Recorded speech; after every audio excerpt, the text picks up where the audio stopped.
Mick Ryan is a retired Major General in the Australian Army, former commander of the Australian Defence College and author of War Transformed, The Future of 21st Century Great Power Competition and Conflict. General Ryan, thanks again. It's good to see you. Good to see you again. Back in 2015, CNN's Matthew Chance actually reported from on board the Moskva.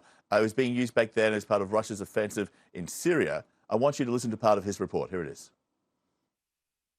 We're standing now on the missile cruiser, the Moskva, which means Moscow in Russian, and it's a key vessel in Russia's military operation because it provides its air defences for the very frequent airstrikes that are being carried out now by the Russian Air Force against various targets inside Syria.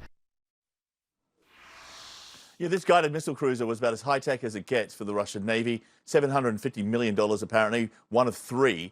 So what have the Russians now lost in terms of capability with the Moskva at the bottom of the Black Sea? Hi, John. It's good to be with you again. What they've lost is a command and control platform for the Black Sea fleet.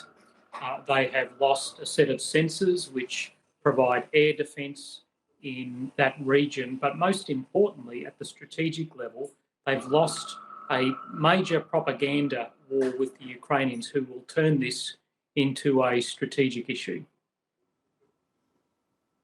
And the fact that they've now sort of moved the rest of their fleet away from the coastline is indicative that they are concerned about further strikes. I think that's absolutely true.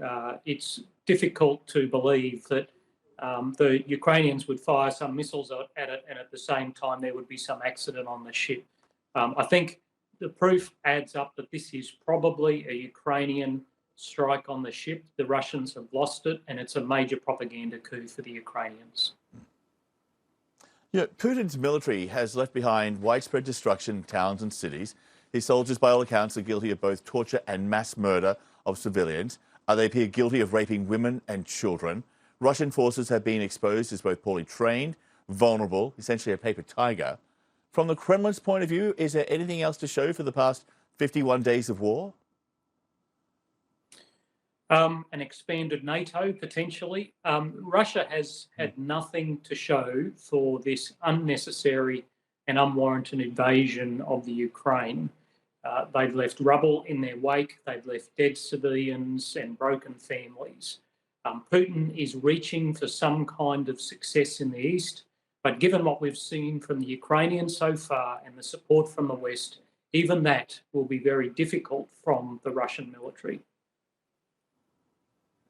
I guess the question now becomes, what does Putin do next to try and change the direction of the war?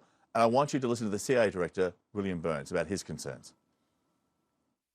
Given the potential desperation of President Putin and the Russian leadership, given the setbacks that they've faced so far militarily, none of us can take lightly the threat posed by a potential resort to tactical nuclear weapons or low-yield nuclear weapons. So the working assumption is that Putin is more likely to escalate than walk away, at least in the short term. But what are the chances that he will resort to the use of tactical nuclear weapons or chemical or biological weapons? He gets that desperate that he puts those sort of WMDs into play.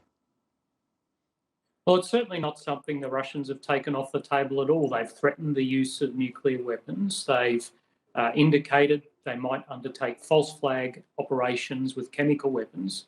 And to be quite frank, the performance of the US intelligence services before and during this invasion have been quite impressive. So if the director of CIA is talking about this publicly, it is certainly an option that shouldn't be discounted from the Russian leader, who is getting desperate for some kind of victory. So with that in mind, how important is the diplomacy here to give him some kind of credible off-ramp so he doesn't get to that point?